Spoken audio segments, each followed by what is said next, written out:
ఓం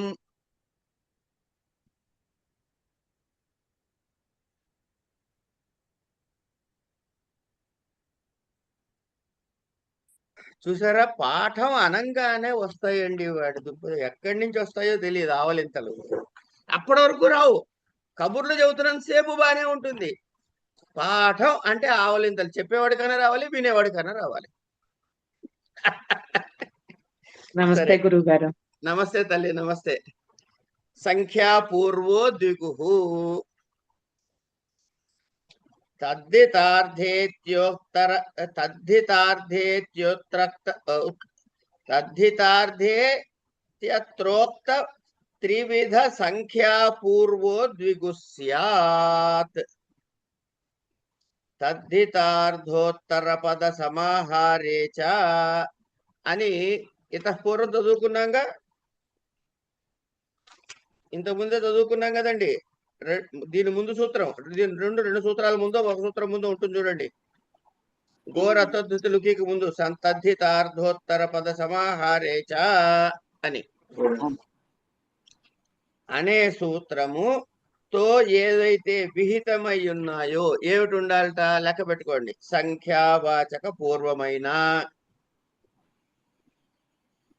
ఏమండి 3 రకాల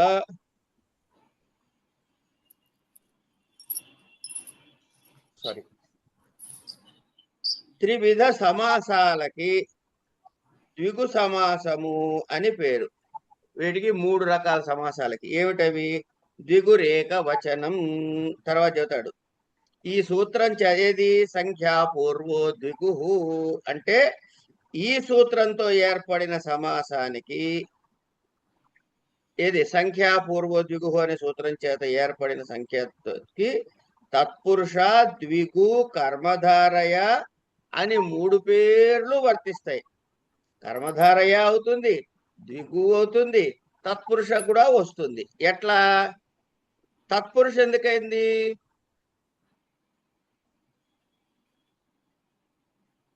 మనం ఆ ప్రకరణంలో ఉన్నామమ్మా, ఆ అధికారంలో ఉన్నాం కాబట్టి. తత్పురుష అధికారంలో ఉన్నాగా ఇప్పుడు చదువుతున్నదంతా.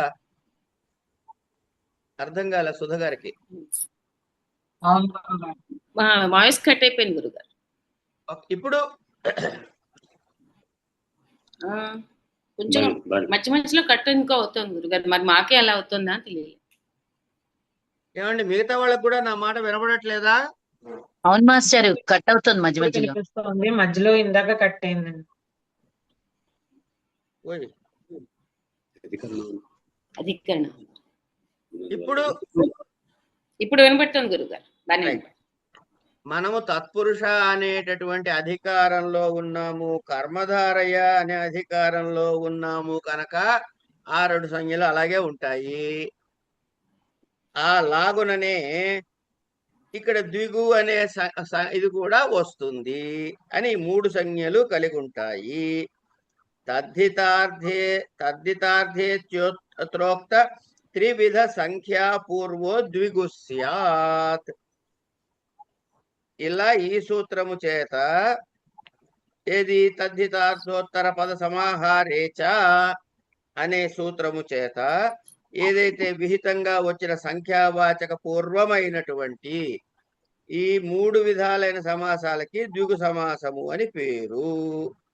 ఈ 3 పేర్లతో విధించిన వ్యాకరణ కార్యాలు ఏవైతే ఉన్నాయో అందులో ఈ సమాసం జరుగుతుంది. ద్విగురేక వచనం అయిపోయింది. ఆ సూత్రానికి మన ఉదాహరణలు ఏం లేవు. చప్పట్లు కొట్టేసుకోవచ్చు మీరు. అమ్మయ్య, ఒక సూత్రానికి ఉదాహరణలు లేవు.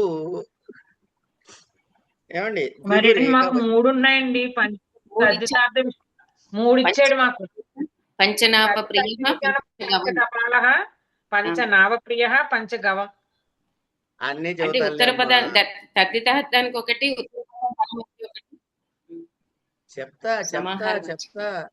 చెబుతాగా నేను చెబుతాగా. నేను మా మనవరాలు అంటుంటుంది నేను నేను నేను అని. దాన్ని ఎక్కడ వదిలేసావు అని. ద్విగురేక వచనం.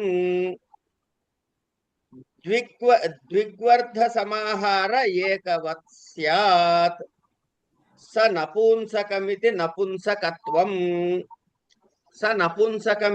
నపుంసకత్వం అంటే ఈ ద్విగు సమాసములో సిద్ధించినటువంటి సమాస సమస్త పదం ఏదైతే ఉందో అది నపుంసకలింగంలో ఉంటుంది.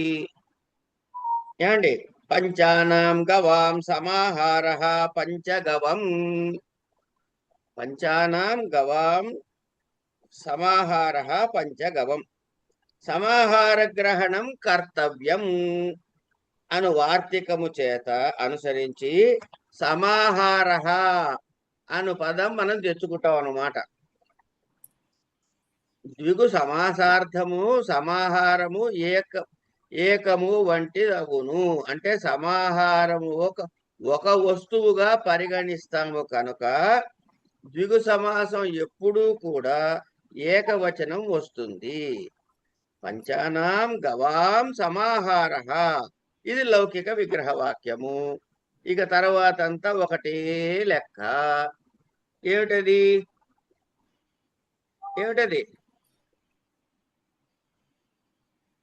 పంచానాం గవానాం సమాహార పంచగవం. ఇప్పుడు పంచగవం అనే రూపం రావాలి. మన విగ్రహవాక్యం ఏమిటి?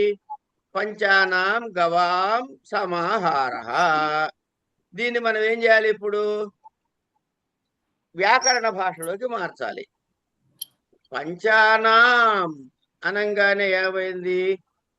పంచన్ ప్లస్ ఆం అని. ఏమండి? షష్ఠి బహువచనం. గో ప్లస్ ఆం రెండు వచ్చాయి. తర్వాత మనం ఏం చేస్తాము? ఈ సూత్రం చేత అంటే సంఖ్యాపూర్వ దిగు సంఖ్యా సమాహార దగ్గర సంఖ్యాపూర్వ దిగు ద్విగురేఖ వచ్చిన సూత్రం దగ్గర ఇవి దీనికి అప్లై చేసి వీటికి ప్రాతిపదిక ఇచ్చి శుభ్లోపం చేస్తే ఏం మిగిలిన చేతిలో? వేరే చెప్పాలి ఎవరో ఒకరు. పంచన్ను గో మిగిలింది. మన రూపాన్ని చూడండి ఒకసారి. పంచగవం అయింది కనుక ఇప్పుడు మనకేం కావాలి? ఈ పంచన్ కాస్త పంచా కావాలి, గవం కాస్త ఏం కావాలి? గౌన్ కావాలి అనకండి. ఇది పంచన్న అది గౌన్ అనకండి. ఇది పంచ, అది గవం అవ్వాలి. ఎలా అవుతుంది? అంచేత నలోపో ప్రాతిపదికాంతస్య అని చెప్పి ఏం చెప్పాము? పంచంలోన నకారాన్ని తీసాము. తీసేస్తే పంచ ఉంది. కానీ గో అలాగే ఉందండో, అది గుర్తుపెట్టుకోండి. దానికి ముందే వచ్చింది కదా ఘోర తద్దితలుకి. వస్తున్నా. ఒక్కొక్కటి తీద్దాం. అన్ని ఒకేసారి తీయాలని ఇది ముందు తీసి అది తీసినా, అది తీసి ఇది పెట్టినా ఒకటే కనుక ముందు పంచ వచ్చింది, గో అలాగే ఉంది. కానీ మనకి గవం అవ్వాలి కనుక ఏం కావాలి? ఈ గో తద్దితం దగ్గర గో అనేది కాస్త గవ్వు అవ్వాల్సిన అవసరం ఉంది. గవ్వు అంటే ఏం కావాలి? ఆ సూత్రం అర్థం కావాలి. అందుకని గోర్ అతద్ధితలుకి అనేటటువంటి ఒక సూత్రం పూర్వం చదువుకున్నాం. దాని చేత టచ్ అనే ప్రత్యయం వస్తే ఆ మిగులుతుంది. ఇప్పుడు మీ దగ్గర ఏముంది? పంచ గో ఆ. పంచ ఏముంది చెప్పండి అమ్మా. పంచ చెప్పాలి ఎవరో ఒకరు. పంచ ప్లస్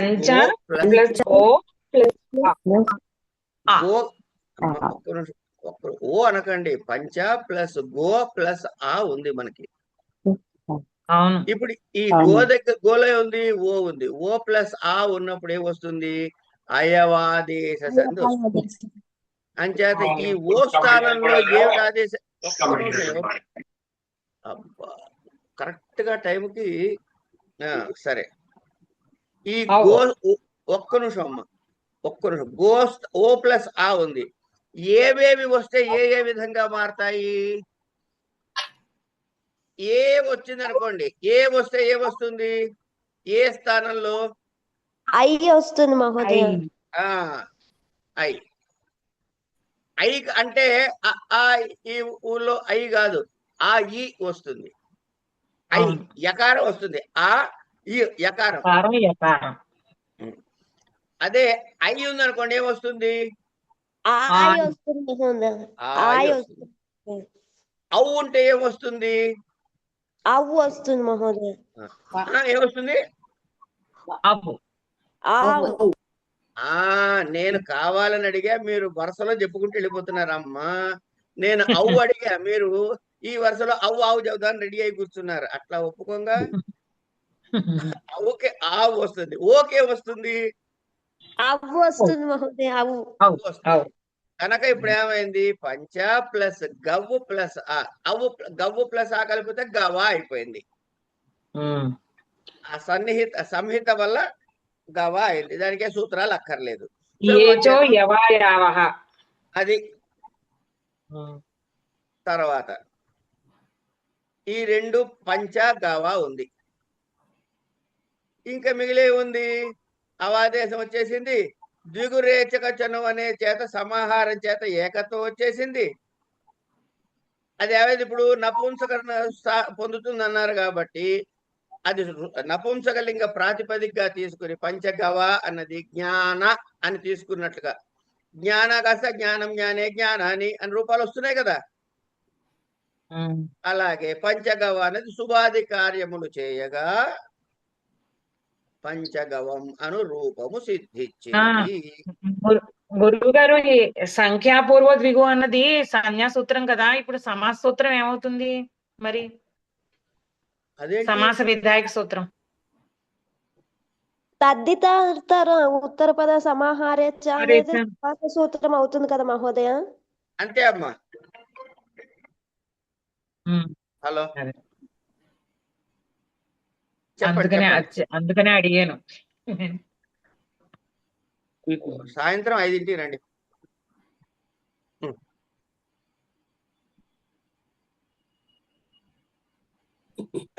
కనుక కుత్సితాని కుత్సనై, దాని తర్వాత కుత్సితాని కుత్సనై.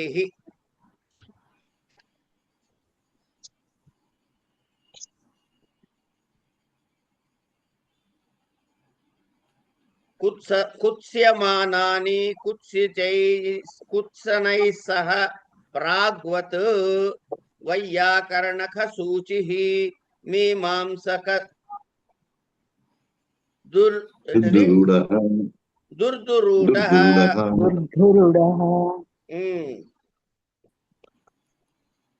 అంటే నిందావచనంలో నిందావాచకముగా కుత్సితములు అంటే నికృష్టము, తక్కువ, కుత్సితుడు అనే నిందించబడేవాడు అనే అర్థాల్లో ఈ కుత్సనము అంటే ఏంటంటే నింద చేయడం అనమాట. వాడు ఎంతసేపు రంధ్రాన్వేషణ తత్పరుడు. వీడు ఏం తప్పులు మాట్లాడతాడు, వీడు ఎక్కడ తప్పు చేస్తాడు అని. అయితే ఇంకోటి ఉందండి, తప్పులు వెతికేవాడు ఎంతసేపు తప్పులు ఎతుకుతాడు అనేదంటే కుత్సరే అన్నారు. కానీ దోషజ్ఞ అంటే గనక దోషములు తెలిసిన వాడు, అది మళ్ళీ మంచి పదమే. వాడు చేసేది అదే, వాడికి తెలుసు, వీడు వెతుకుతున్నాడు. కనుక ఆ నిందించబడే వ్యక్తిని బోధించే సుబంతంతో ఇది కూడా సమచిచ్చి తత్పురుష సమాసం అవుతుంది. వైయాకరణశ్చ అసౌ ఖసూచిశ్చ. ఏమండి? వైయాకరణ కసూచి. వీడెవడో తెలుసా అండి? వైయాకరణ కసూచి అంటే ఏం లేదండి, అనంత కృష్ణ అని చెప్పచ్చు. ఎట్లా? ఇప్పుడు పేరిందేవి గారు అడిగారు ఇక్కడ ఏ సూత్రం వస్తుంది అని. నేనేం చేశాను, ఇట్లా ఆకాశం వైపు చూసా, ఏ సూత్రం వస్తుందా అని ఆలోచిస్తూ. అంటే నాకు వీడికి ఏం తెలియదు, పైకి చూస్తుంటాడు, ఏం అడిగినా సరే ఆకాశంలో చూస్తాడు అనమాట. అంచేత వీడి వ్యాకరణం రాదు అని తిట్టడానికి వాడే పదం అది. ఇక్కడ నిందుంది కదా, అది వ్యాకరణ. వైయాకరణశ్చ అసౌ ఖసూచిశ్చ. వైయాకరణిక మిగతా అంతా మామూలు అండి, ఏమీ మార్చట్లేదు. ఇప్పుడు పైన కుత్సితాని కుత్సనై సూత్రం చదవండి ఒకసారి. కుత్సితాని కుత్సనై. ఏమిటి వీడు కుత్సనై, వాడి చేత ఎవడైతే ఉన్నాడో వాడు అటున్నాడు, తృతీయలో ఉన్నాడు. కుత్సితాని దేని విషయంలో కుత్సితము? వ్యాకరణ విషయంలో. కనుక దేనికి వస్తుంది ఉపసర్జన సంజ్ఞ? వైయాకరణ సూచి, వైయాకరణ పదానికి వస్తుంది. ఈ మిగతాన్ని మామూలు ఏం చెప్పక్కర్లేదు, మీ రూల్ ఏదైతే ఉందో ఆ ప్రకారంగా టకటక చేసుకుంటూ పోవటమే. ఏమండి గురుగారు ఇక్కడ దుర్దురూఢ అంటే దుర్ ఊఢ అవుతుందా, ఎలా అవుతుంది అది? అంటే వాడిని దర్దురుడ. నాస్తికుడు అన్నారు.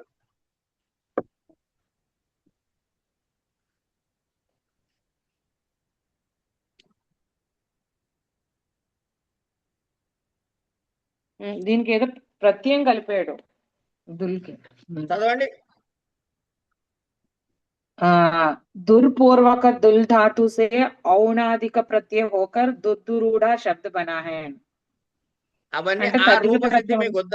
ఒక్క నిమిషం అమ్మ, ఆ రూపసిద్ధి జోలికి మీరు వెళ్ళకండి. ఎందుకంటే మీరు శబ్దాధికారాన్ని గాని చదవటం లేదు, సంధి కార్యాల గురించి చదవటం లేదు. దాన్ని యథాతథంగా ప్రస్తుతానికి తీసుకోండి. సంధి ప్రకరణం చదివినప్పుడు అది అక్కడ రకారం ఎందుకు వచ్చింది, దుహు ప్లస్ దుహు ఎట్లా అయింది, అవన్నీ అక్కడ చదువుకుందాము. దాన్ని ఇక్కడ కలిపి చదివితే మీరు కన్ఫ్యూజ్ అవుతారు. సరే గురువు గారు. మీమాంసక దుర్దురూట, మీమాంసకశ్చ మీమాంసకః చ అనండి, విడిగా హాయిగా కనపడుతుంది మీకు. అసౌ దుర్దురూటశ్చ మీమాంసకాసు దుర్దురూటాసు అని ఉంటే తర్వాత మిగతావన్నీ ఒకటే. ఏమిటది? ఏ సూత్రం? కుత్సితాని కుత్సనైః అనే సూత్రము చేత సమాసము ఏది? ద్విగు సమాసము రాగా ప్రాతిపదికత్వము, సులోభము, ఆ తర్వాత ఇవన్నీ ముందుకు తెచ్చుకోవటాలు, పక్కన పెట్టుకోవటాలు, శుభాది కార్యాలు చేస్తే మీమాంసక దుర్దురూట అనే రూపం సిద్ధిస్తుంది. ఇంకోటి పాపాణకే కుత్సితైః. ఇక్కడ చూడండి ఒకసారి. పాపాణకే కుత్సితైః అన్న తర్వాత కింద వృత్తి చూడండి. ముఖ్యంగా పూర్వసూత్రాపవాద. పాప ఆణకే అనే రెండు, ఆణకే ఆణక పాప అనే రెండు పదాలకి పాపాణకే కుత్సితైః ఈ రెండిటికి ఏం చెప్పాడు? పై సూత్రము వర్తించదు అన్నాడు. అంతే. అంటే పాప ఆణక అనేవి నిందావాచక సుబంతములే అనే వాచకలతో నిందావాచకములతో నిందించబడివారని చెప్పే సుబంతాలతో పాప ఆణక అనే నిందావాచక సుబంతములు నిందింపబడు వారిని చెప్పే సుబంతములతో సమసిస్తుంది. మరి ఇది పూర్వసూత్రానికి అపవాదం ఎందుకైంది అది చెప్పాలి మీరు. ఎందుకైందమ్మా పేరిందేవి గారు? అక్కడేమో ఇది ప్రథమా నిర్దిష్టం సమాస ఉపసర్జనంలో కుత్సిత వాచకాలు వచ్చాయి, ఉపసర్జన పొందాయి. ఇక్కడ అవి ఉత్తర పదం అయ్యాయి. ఇక్కడ ఉపసర్జన సంజ్ఞను పూర్వ నిపాత సంజ్ఞలు రెండు రావు కదా మహోదయ ఈ సూత్రంలో. ఎందుకు రావు? ప్రథమ విభక్తిలో ఇక్కడ పాపాణకే ఉంది కాబట్టి. అప్పుడు దానికి వచ్చినట్టు చెప్పాలి కదా. అవును, దానికి వస్తుంది. పాప అణకా శబ్దాలకి అది కనుక పాపాసు నాపిత ద్వివచనం కాబట్టి పాపానికే అయింది అది. అది అంచేత ఈ పై సూత్రముతోటి చెప్పినప్పుడేమో దేనికి ఉపసర్జన సంజ్ఞ వస్తుందో దానికి రానియకుండా, అర్థమైందండి? ఈ పాప ఆడక శబ్దాలకి ఉపసర్జన సంజ్ఞ వస్తుంది అని చెప్పడం కోసం దాన్ని ప్రథమలో చెప్పి కుత్సితనే అని చెప్పాడు. అంతకు మించి ఈ రెండింటికి ఏమైనా తేడా ఉందా? ఏం లేదు. మిగతా వాళ్ళు కూడా ఏం లేదన్నాలమ్మా. ఇద్దరు ముగ్గురే అన్నారనుకోండి, మిగతా వాళ్ళు పరీక్ష దగ్గర కన్ఫ్యూజ్ అవుతారు. ఇక్కడేం కన్ఫ్యూజ్ గారు, పరీక్ష దగ్గర కన్ఫ్యూజ్ అవుతారు. ఒకసారి నోరిప్పండి అందరూ. ఈ తప్పు పోతే పోనీయండి కాక, నేను చేయను తప్పులు. ఎవడైనా తప్పులు చేస్తారు, చెయ్యాలి కూడా, చేస్తేనే చదువు వస్తుంది. దయచేసి నోరు విప్పండి, ఇంతకు మించి నేను అడగలేను.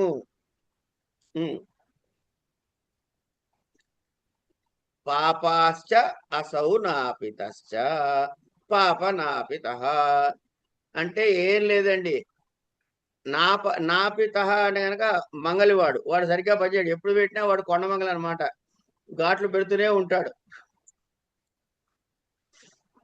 తర్వాత ఆనకశ్చ అసౌ కులాల అంటే దూష్యుడైన, దూషింపదగినటువంటి కుమ్మరి వాడు అని దాని అర్థం. సరే, అవి పక్కకు పెట్టి మిగతా రూపాలన్నీ మామూలే. ఉపమానాని సామాన్య వచనై, ఉపమాన వాచకాని సామాన్య ధర్మ వాచకై సమస్యంతే పూర్వ నిపాత నియమార్థం సూత్రం. ఏం చెప్పాడు ఇక్కడ? ఏది పూర్వ నిపాతగా రావాలో నిర్ణయించేందుకు ఈ సూత్రాన్ని చెబుతున్నా అన్నాడు. అంతే. ఈ సూత్రం ఎందుకు చెప్పారండి? పూర్వ ప్రయోగం ఏం చేయాలి అన్న దాని గురించి చెప్పారు కనుక ఇందులో ఈ సూత్రములో ప్రథమలో ఏదుంది?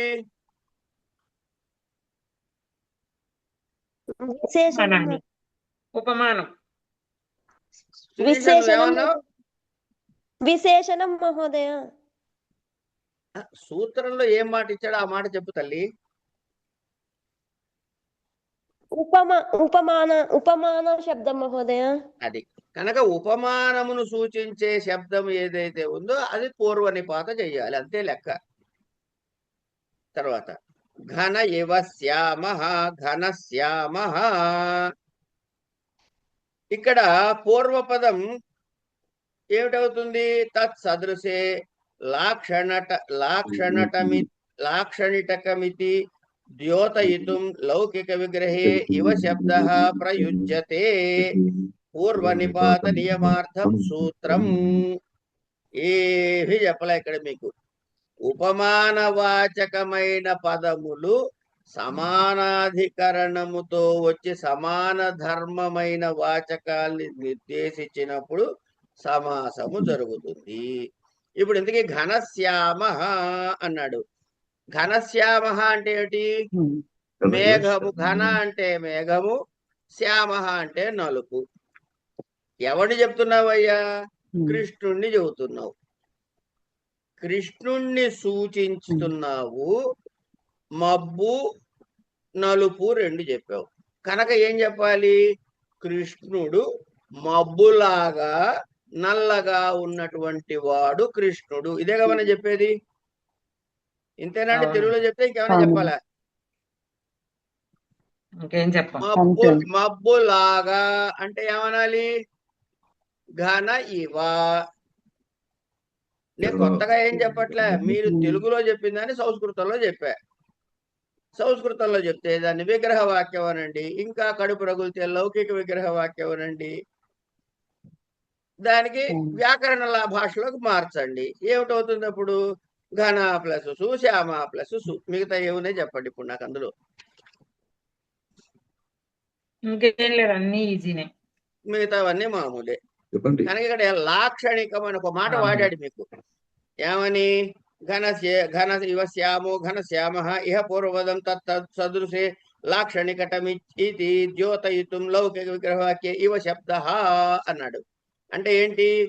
ఆ లక్షణాలతో, మేఘము యొక్క లక్షణాలతో ఉన్నటువంటి నలుపైన లక్షణాన్ని కలిగిన వాడు అని చెబుతున్నాము కనుక ఇవ శబ్దాన్ని ఇక్కడ పెట్టుకోవయ్యా అని చెప్పాడు.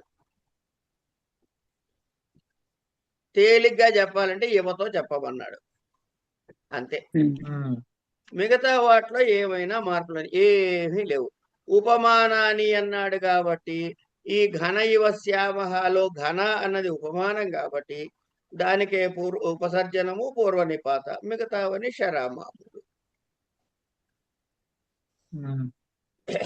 ఏమండి తర్వాత ఉపమితం వ్యాఘ్రాదిభిః సామాన్య ప్రయోగే ఉపమేయం వ్యాఘ్రాదిభిః సహ ప్రాగ్వత్సాధారణధర్మస్య ప్రయోగే సతి విశేష్యస్య పునర్నిపాతార్థం సూత్రం వృషవ్యాఘ్రः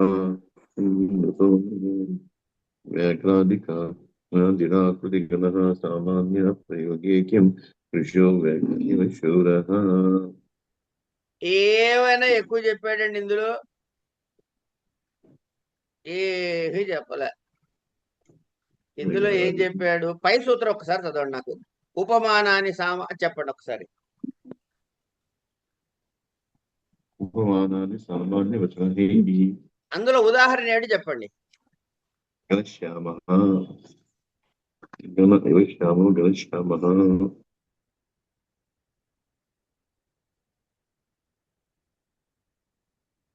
చెప్పండి.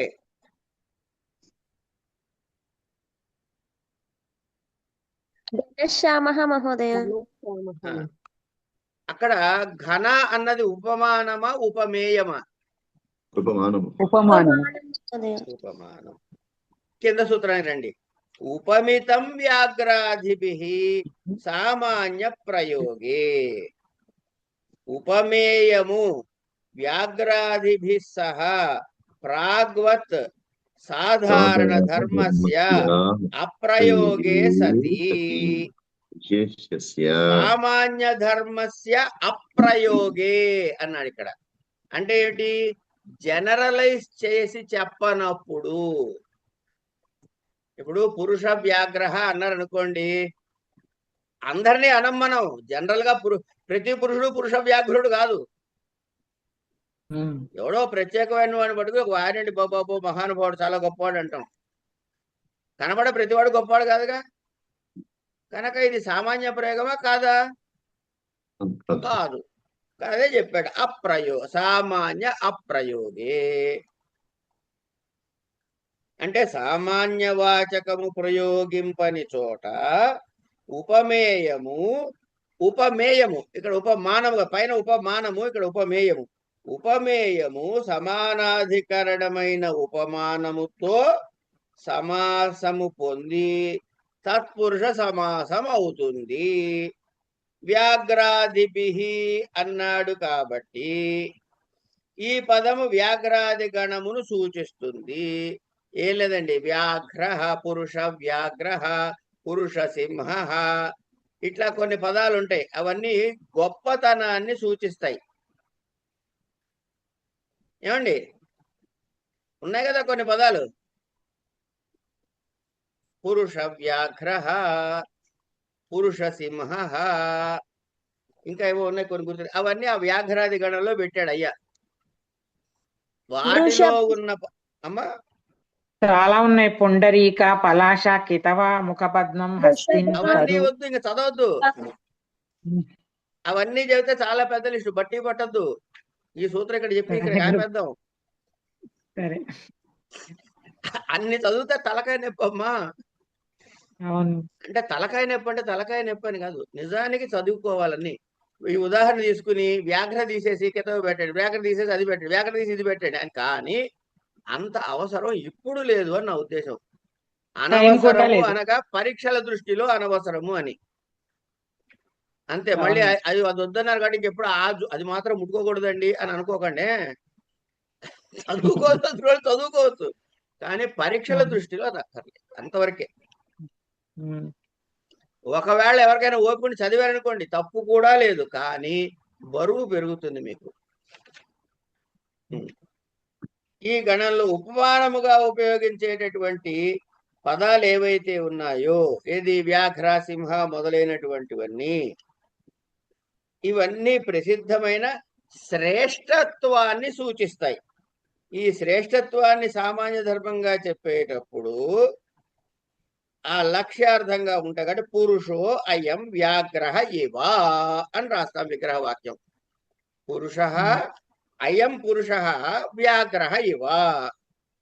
ఈ పురుషుడు సింహం లాంటి వాడు, పులి లాంటి వాడు, పిల్లి లాంటి వాడు కాదు, మార్జాల ఇవా కాదు. ఏమండి వాడు తేలిగ్గా చెప్పరండి, ఏమండి పిల్లి అంటే ఏమంటారండి అర్థం చెప్పండి అన్నట. ఈ పిల్లి అంటే తెలియబడి పెట్టరా అని తేలిక మాట చెప్పాలి, పిల్లికి అర్థం చెప్పాలంటే తేలిక చెప్పాలి, మార్జాలం అంటారు అన్నట్ట. వారిని దీనికన్నా అది కష్టంగా ఉందని మార్జాలం అదేంటండి అన్నట. అదేరా నాయన బిడాలం అని కూడా అంటాం అన్నట్ట. అంటే వాదాన్ని కూడా కష్టమేది చెప్పుకుంటూ పోయారు.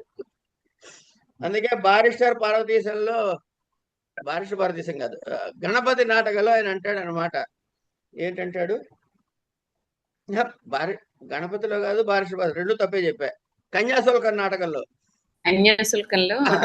కన్యాశుల్కంలో ఎన్ని పేర్లు చెప్పారా అంటాడు లిస్టు చదువుకోవడానికి. 9 చెబుతాడు వాడు. అన్ని ఫలానా మేడిది ఫలానా మేడిది అన్ని చెప్పుకొచ్చి, సరే 10వ రాసుకో, కుప్పుస్వామి అయ్యర్ మేడ్ డిఫికల్ట్ అంటాడు. అంటే ఆ పుస్తకం పేరు అది. ఏమిటంటే వాడు చెప్పదలుచుకునేది చాలా కష్టంగా చెబుతాట. అర్థమయ్యేది కూడా అర్థం కాకుండా చెప్పగలడు వాడు అనమాట, నాలాగా. సరే, పురుషో అయం వ్యాఘ్ర ఇవ అన్న తర్వాత ఇంకేముందండి, మిగతావన్నీ షరా మామూలే.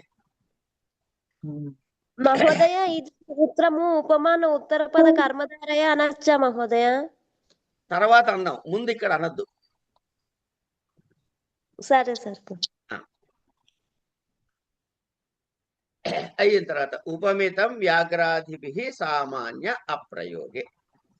ఇక్కడ ఏమైంది, ఉపమేయవాచకము సుబంత ఉపమానవాచక సమానాధికరణ వ్యాఘ్రాదులతో సుబంతాలతో సామాన్య ధర్మవాచకముగా ప్రయోగింపబడినప్పుడు, కాదు బడనప్పుడు సమాసం పొందుతుంది.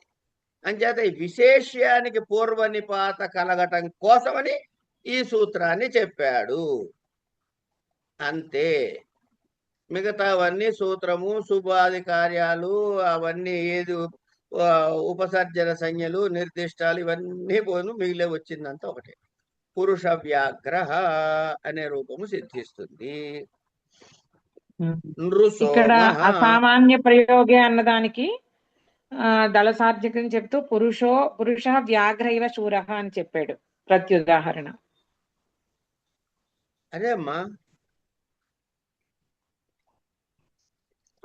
తర్వాత నృసోమః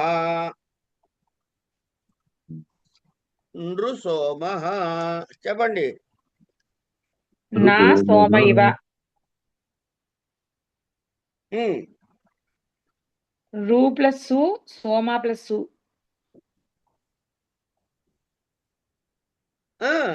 ఇంకా మిగతావన్నీ అవే సేమ్ స్టెప్స్ ఏనండి, అంతే. ఇప్పుడు నృ సోమః బదులు నృసింహ అన్నారు అనుకోండి, ఇంతే సేమ్.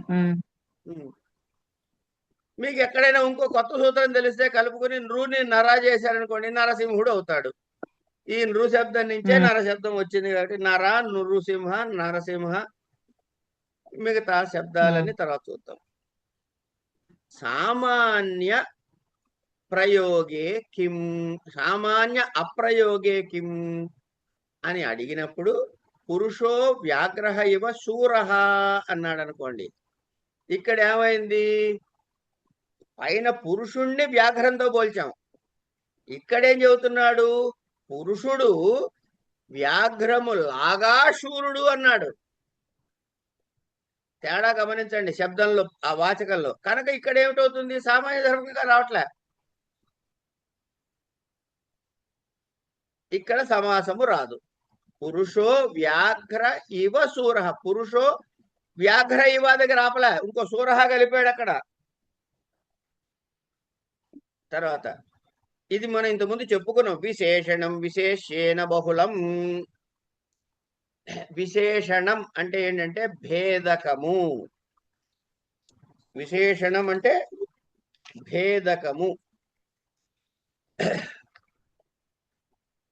భేదకం అంటే ఏంటండి, డిఫరెన్షియేషన్, మిగతా వాటి నుంచి డిఫరెన్షియేట్ చేసేది. దేనితోటి ఇది విడదీసి చెప్పబడుతుందో, సపరేట్ గా చెప్పబడుతుందో, దాని నుంచి ఇది ఏ విధముగా భిన్నమైనదో, ఇగో అది విశేషణం. ఈ విశేషణం చూడండి, విశేషణం అయిపోయింది, విశేష్యేణ అయిపోయింది, బహుళం. కనుక దేనికి ఉపసర్జన సంజ్ఞ వస్తుందో తేలిందా లేదా? విశేషణం వస్తుంది. విశేషణానికి వస్తుంది. విశేషణానికి వస్తుంది. అంతే. ఇది తప్ప ఈ ఒక్క ముక్క చెప్పడానికి ఒక సూత్రం రాసిచ్చాడు మనకి. కనుక మనం టెన్షన్ పడాలి, అబ్బా 50 సూత్రాలు నేర్చుకోవాలా అనుకోవాలా? లేదు. వేదికం సమాధిక్రమేణ భిద్యేన బహుళం తాగ్వత్ తేన విఫలం నీలోత్పలం నిత్యం కృష్ణ గట్టిగా సర్పః. చదవండి సత్యనారాయణ గారు, గట్టిగా విడివిడిగా నెమ్మదిగా చదవండి. Okay okay sir.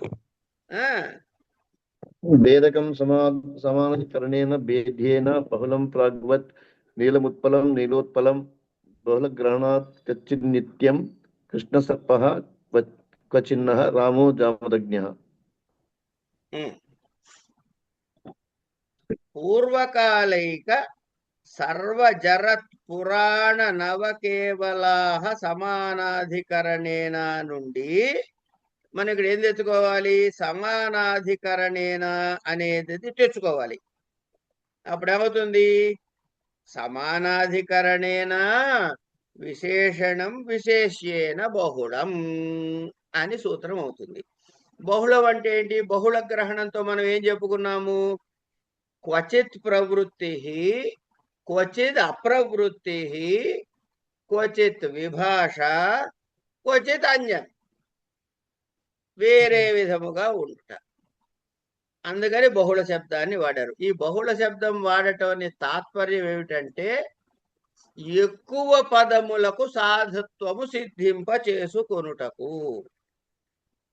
సరే, విశేషణం అన్నది ప్రథమలో ఉంది కాబట్టి దానికి ఉపసర్జన సంజ్ఞ వస్తుంది. ఇది ఒక్కటి గుర్తుపెట్టుకుంటే మిగతావన్నీ మామూలే. నీలోత్పలం, నీలంచ తత్ ఉత్పలంచ, అది నీలంగానూ ఉంది, ఉత్పలము కూడా. ఏమిటి సామాన్యాధికరణం ఏమిటయ్యా? నీలత్వం అన్నది ఉత్పలంలో ఉన్నది, ఉత్పలంలో ఏముంది? ఉత్పలతో జాతి ఉన్నది. నీలాసు ఉత్పలాసు అని ఉంటే ఏం చేయాలి ఇప్పుడు మనం? ఈ సూత్రం విశేషణం విశేషేణ బహుళం అనే సూత్రము చేత తర్వాత కృత్తద్ధిత సమాసాశ్చ అనే సూత్రము చేత ఏమొస్తుంది? ప్రాతిపదిక సంజ్ఞ. తర్వాత తర్వాత ఏం చేయాలి? సుప్పులు ఎట్లా పోతాయి? సుపో ధాతు ప్రాతిపదికయో సూత్రం ద్వారా సుపః లోపం. మరొక్కసారి అనండి అమ్మా సూత్రాన్ని. సుపో ధాతు ప్రాతిపదికయో. అంత విడగొట్టక్కర్లేదు, ఇప్పుడు విడగొట్టారు కరెక్ట్ గా, కానీ కొంచెం గ్యాప్ ఇవ్వండి చాలు. అదే సుపో ధాతు ప్రాతిపదికయో. సుపో ధాతు అని కలిపారనుకోండి, ప్రాతిపదికయో ద్వివచనంలో చెప్పడానికి ఇంకో పదవేది లేదు. ధాతు ప్రాతిపదికయో ఒక పదం, సుపో ధాతు ప్రాతిపదికయో అనగానే మనకి తెలుసు, విన్నప్పుడే విషయం బోధపడుతుంది, కొంచెం కనీసం కొంచెం. ఉపసర్జం వగైరా వగైరా. బహుళ గ్రహణం ఎందుకయ్యా అంటే గనక ఒక్కొక్కప్పుడు క్వచిన్ నిత్యం అని చెప్పడానికి. క్వచిత్ నిత్యం ఎందుకంటే నియతముగా వచ్చి తీరేది, నియతముగా రానిది అని రెండు రకాలు చెప్తారుగా బహుళల్లో. కనుక నియతంగా వచ్చినట్టు అది నిత్యం అవ్వాలిగా, విభాష కాకూడదుగా. అందుకని అలాంటి రూపాల కోసం ఈ బహుళం అనే పదాన్ని వాడుకోవాల్సి వచ్చింది. మిగతావన్నీ శరామాములు. కృష్ణ సర్ప,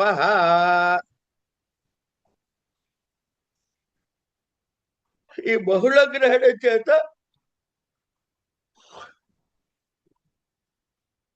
కొన్ని చోట్ల సమాసము నిత్యంగా రావాలి.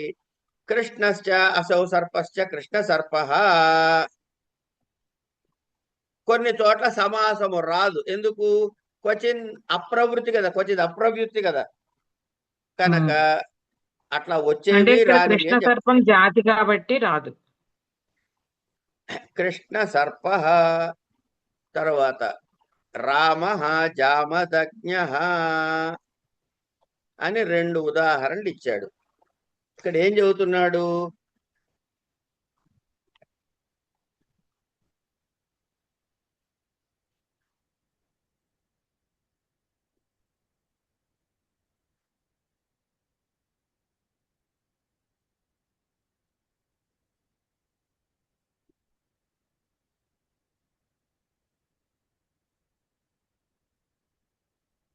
కృష్ణ సర్ప దగ్గర దీన్ని విడగొట్టి కృష్ణ సర్ప అని అంటే గనక అది అసాధు ప్రయోగం అవుతుంది. ఏమండి? బహుళ గ్రహణం క్వచిన్ నిత్యం. ఉదాహరణ ఏమిటి? కృష్ణ సర్ప. క్వచిన్న ఒక్కొక్కప్పుడు రాదు. దానికి ఉదాహరణ ఏంటి? రామో జామదజ్ఞ. రామజామదజ్ఞ అనకూడదు, అక్కడ ఖచ్చితంగా విడగొట్టే చెప్పాలి. కనుక రామ జామదజ్ఞ అన్నప్పుడు రామ జామదజ్ఞ అని సమాసము చేయకూడదు. ఇది నిషేధము. విశేషణము ఉపసర్జన సంజ్ఞను పొందుతుంది కాబట్టి ఏం పొందిందమ్మా ఇక్కడ? విశేషణము ఉపసర్జనము పొందుతుంది. అది అక్కడ కాపండి. తర్వాత కొన్ని విషయాలు చివరికి గుర్తు చేయండి. ఈ బ్లాక్ అయిన తర్వాత గుర్తు చేయండి, అప్పుడు చెబుతా. అప్పటిదాకా ఏం చెప్పను. తర్వాత నెక్స్ట్ సూత్రం. మహోదయ ఇక్కడ కృష్ణ సర్పహకి సమాసం వస్తుందా రాదా మహోదయ? పూర్ణ తల్లే, నువ్వు మళ్ళీ అయితే నువ్వే చదువు అమ్మా, వృత్తి చదువు పైకి. మహోదయ భేదకం సమానాధికరణేన భేద్యేన బహుళం ప్రాగ్వత్ నీలం ఉత్పలం నీలోత్పలం బహుళ ఓ తల్లి తల్లి తల్లి తల్లి జగదంబ, ఒక్క నిమిషం ఉండమ్మా, ఒక్క నిమిషం ఉండమ్మా. మళ్ళీ చదువు. భేదకం సమానాధికరణ్యేన మామూలుగా భేద్యేన చదువు, బహుళం మామూలుగా చదువు, ముక్కలు ముక్కలుగా కాదు, మామూలుగా చదువు. భేదకం సమానాధికరణేన భేద్యేన బహుళం ప్రాగ్వత్. అక్కడ గీత ఉందా లేదా? నిలువు గీతోటి ఉంది మహోదయ. లేదా ఫుల్ స్టాప్ ఉందా లేదా? ఫుల్ స్టాప్ ఉంది మహోదయ. ఉన్నప్పుడు అక్కడ ఒక చిన్న పాజ్ ఇవ్వాలా వద్దా? అవును మహోదయ. ఇచ్చి చెప్పాలి. ఇప్పుడు చెప్పు, చెప్పు దాని తెలుగు భేదకం అర్థం చెప్పు నాకు. తెలుగు అర్థం చెప్పమ్మా, తెలుగు అర్థం చెప్పే.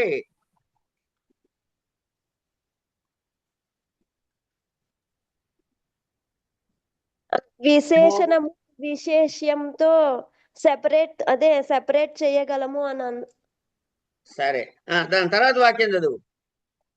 ఇప్పుడు దీనికి అంటే ఉదాహరణ ఇక్కడ ఏమిచ్చాడు? ఒక్క నిమిషం తల్లి. వేదకం సామానాధికరణేన భేద్యేన బహుళం ప్రాగ్వత్ ముందులాగా అని అన్న తర్వాత దానికి ఏది ఉదాహరణగా రాయాలి? నీలం ఉత్పలం నీలోత్పలం అని ఇచ్చారు మహోదయ. అందుకని అది ఉదాహరణగా రాస్తావు. తర్వాత ఏమన్నాడు? బహుళ గ్రహణాత్ క్వచిత్ నిత్యం. బహుళ గ్రహణాత్ క్వచిత్ నిత్యం అంటే నిత్యముగా వచ్చి తీరుతుంది కొన్ని చోట్ల. నిత్యముగా వచ్చి తీరుతుంది అంటే నిత్యముగా రాని రూపము సాధు రూపం అవుతుందా, అసాధు రూపం అవుతుందా? అంటే ఇప్పుడు నిత్యంగా సమసిస్తుంది అంటే సాధు రూపమే అవుతుంది మహోదయ.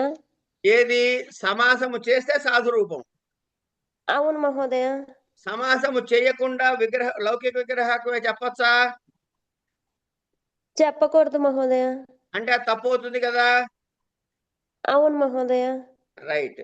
అంచేత నిత్యముగా సమాసము వచ్చేదానికి ఉదాహరణ ఏమిటి?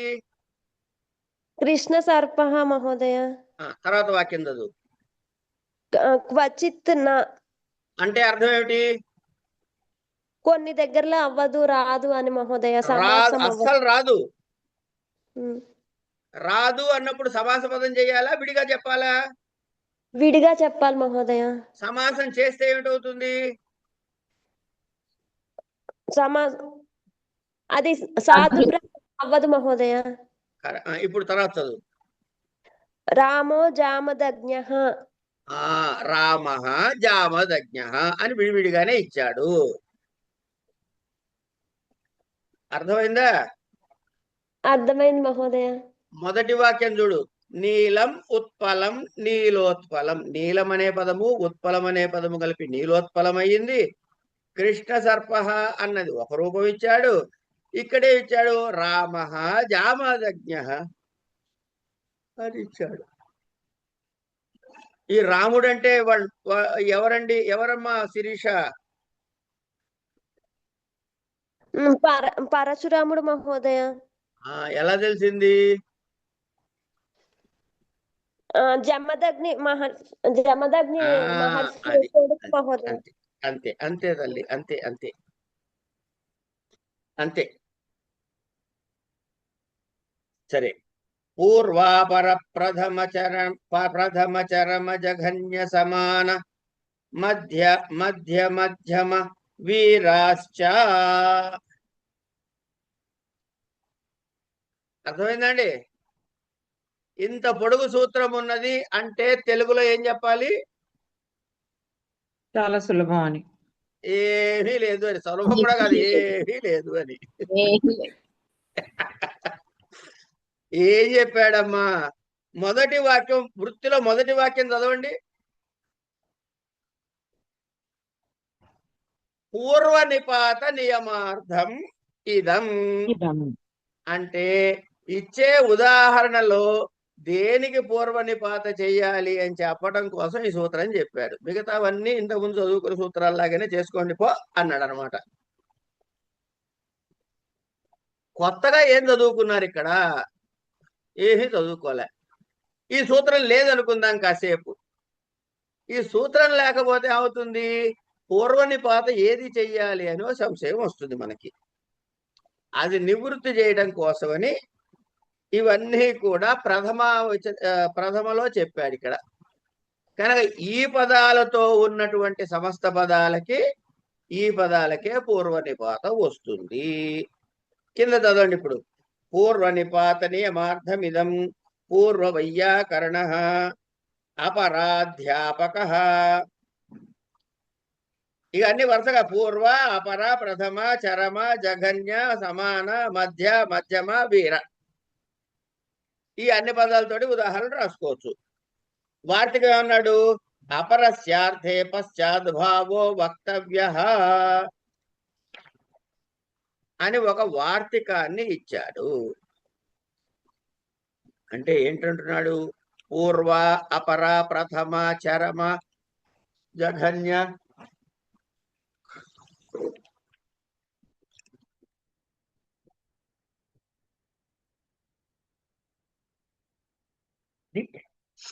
అబ్బా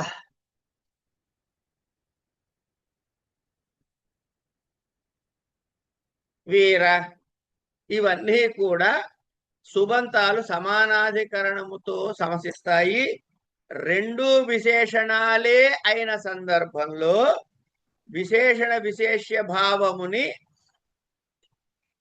ఎలా వివక్ష చెయ్యాలి అనాలి. కాబట్టి విశేషణం విశేషేణ బహుళమనే సూత్రంతో సమాసము రాగా ఏది పూర్వ నిపాత వస్తుంది అనటానికి ఇది చెప్పాడనమాట.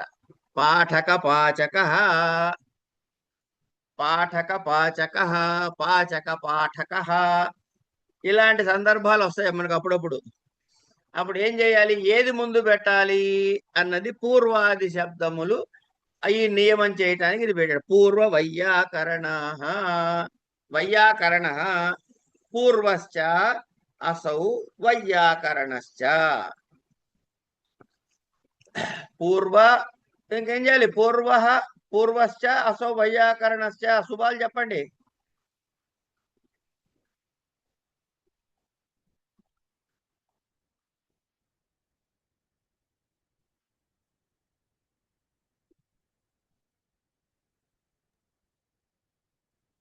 పూర్వ సు వైయాకరణ సు మహోదయ గురుగారు. తర్వాత ఏమో పూర్వ పరప్రథమ ఇవన్నీ ఉన్నాయి కదా, ఈ సూత్రం ద్వారా సమాసం అవుతుంది. తర్వాత ప్రాతిపదిక సంజ్ఞ సుప్లుకు, తర్వాత ఏమో పూర్వ శబ్దానికి ఏమో అదేంటి పూర్వ ప్రయోగము ఉపసర్జన సంజ్ఞ ఇచ్చి అంతే, ఇంకేం లేదు. తర్వాత సుపాధి కార్యాలు.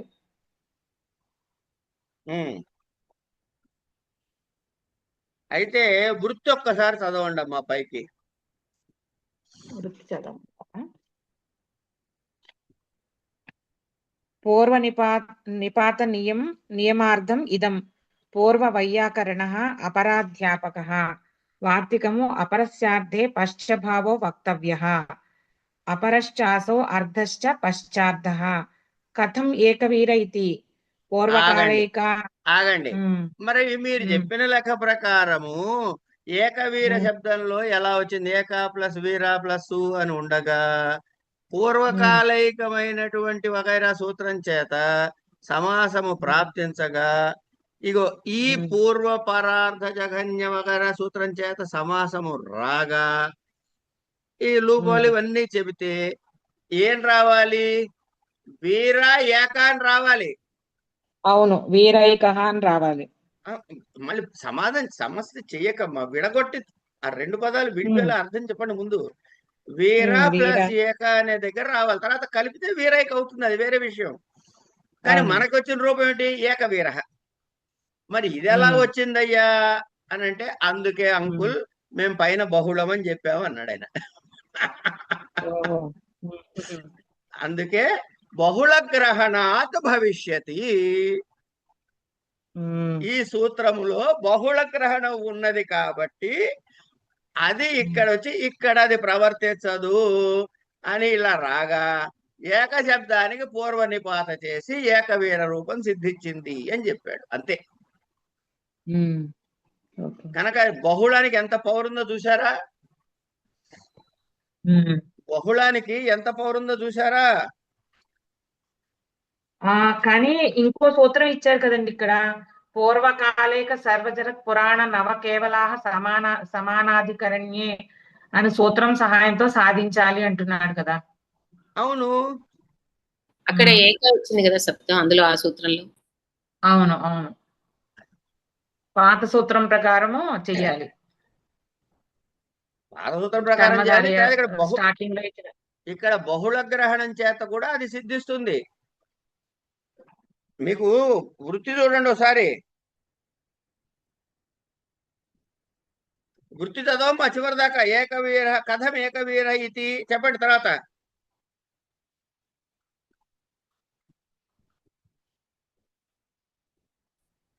ఓమ్మా కథం ఏకవీర ఇతి పూర్వకాలైక ఇతి బాధిత్వా పరత్వాదనేన సమాసే వీరైక ఇతి హి స్యాత్ బహుళ గ్రహణాత్ భవిష్యతి. బహుళ గ్రహణాత్ భవిష్యతి అని చెప్పాడు, క్లియర్ గా వృత్తిలో చెప్పాడు. ఇది బహుళ గ్రహణం వలన ఇక్కడ ఇలా చెప్పుకోవాలి అని చెప్పాడు. అది అయిన తర్వాత ఈ బహుళ గ్రహణాత్ ఏమైంది అంటే, ఈ పూర్వకాలైక సర్వజరత్ పురాణవ కేవలాహరే సమానాధికరణ దాని చేత ఆ బహుళ గ్రహణం వల్ల ఈ సూత్రం ఆపరేట్ అయ్యి ఇక్కడ ఇలా వస్తుంది అని చెప్పాడు. శ్రేణ్యాదయ కృతాదిభిః,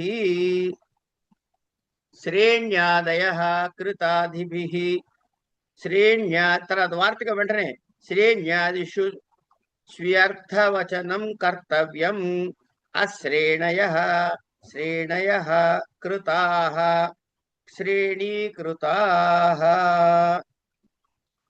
శ్రేణీ గణము శ్రేణ్యాదయ అనగా కనుక శ్రేణి అనే గణములో ఉన్నటువంటి వాటితో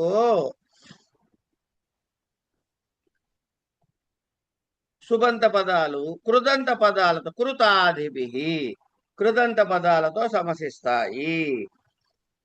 అంచేత ఇంకేం చెబుతున్నాడు? శ్రేణ్యాదిషు స్వ్యర్థవచనం కర్తవ్యం అశ్రేణయః శ్రేణయః కృతాః శ్రేణీకృతాః.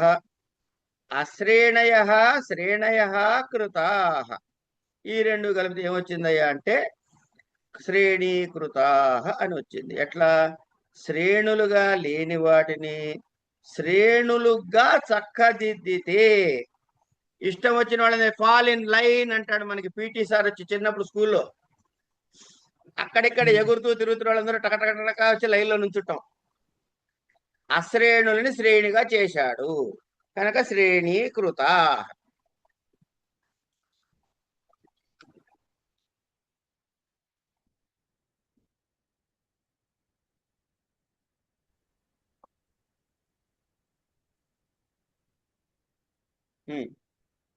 శ్రేణులుగా లేని వాటిని శ్రేణులుగా సరిచేసి ఉంచటము అనే అర్థములో పైన వచ్చాడు చ్వ్యర్థ వచనం. చ్వి అర్థ వచనం, చ్వి ప్రత్యయం వస్తుంది అని చెప్పాడు.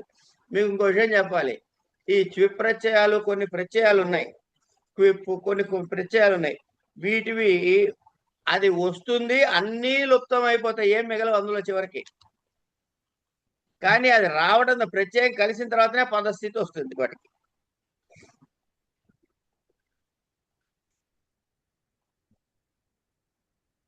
అంచేత శ్రేణులుగా లేని వాటిని అన్న మాట పైన సూత్రంలో లేదు కాబట్టి ఆ దోషాన్ని సరి చేయటానికి అనుకోండి, లేకపోతే దాన్ని క్లారిటీ ఇవ్వటానికి అనుకోండి, వార్తికారుడు ఏం చెప్పాడు?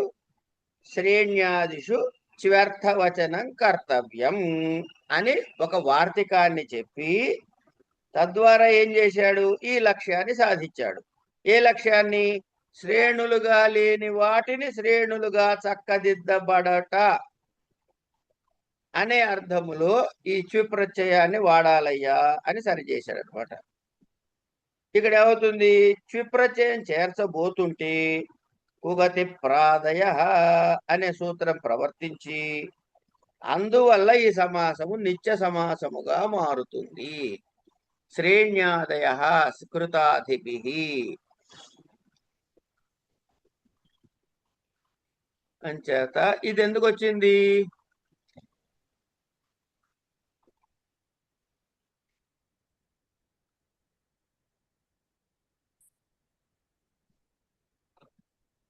ఈ చ్విప్రత్యయం ఎప్పుడు చెప్పబడింది అంటే, ఇది ఎప్పుడు చెబుతారయ్యా అంటే ఇంతకు ముందు లేనిది ఇప్పుడు ఉన్నది అని చెప్పే అర్థములో ఈ చ్వి అనే ప్రత్యయం వస్తుంది అనమాట.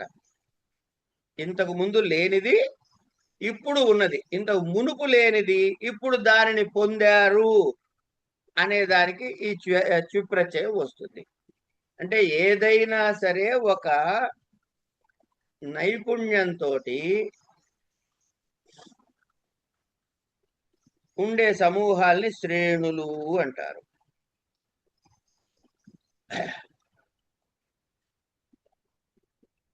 ఇంతకు ముందు వాడు కాసేపు ఏదో వ్యాపారం చేసుకోవడం చేతకాని వాడు అనుకుందాం.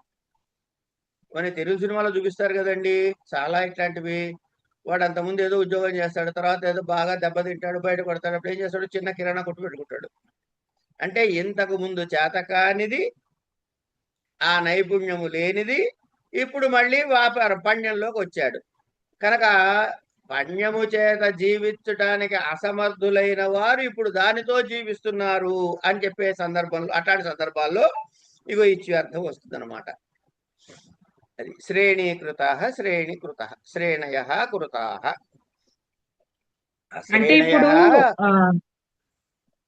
అంటే ఇప్పుడు సమాసం ఏ సూత్రం ద్వారా వస్తుందండి? కుగతి ప్రాదయ లేకపోతే శ్రేణ్యాదయ కృతాదిభిః అన్న సూత్రంతో వస్తుందా? శ్రేణ్యాదయ కృతాదిభిః అనే సూత్రం చేతే వస్తుంది.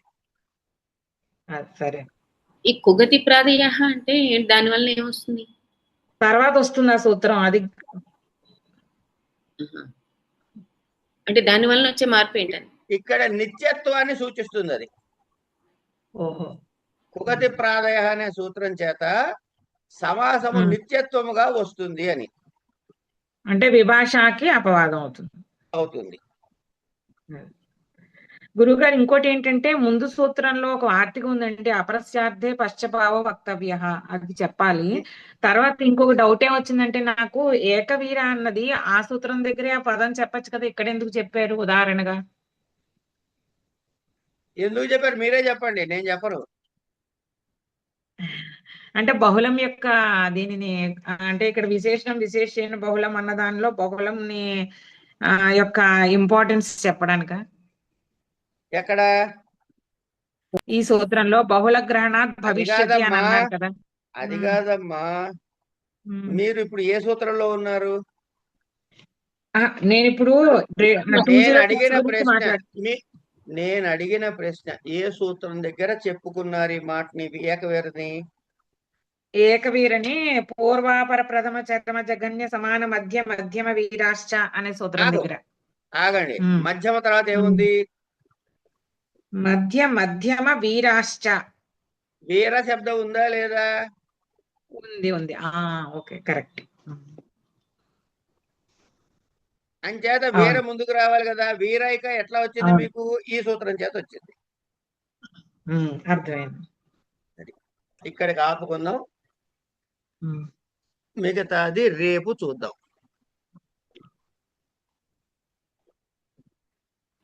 నమస్కారం గురువుగారు. నమస్తే. ధన్యవాదాలు.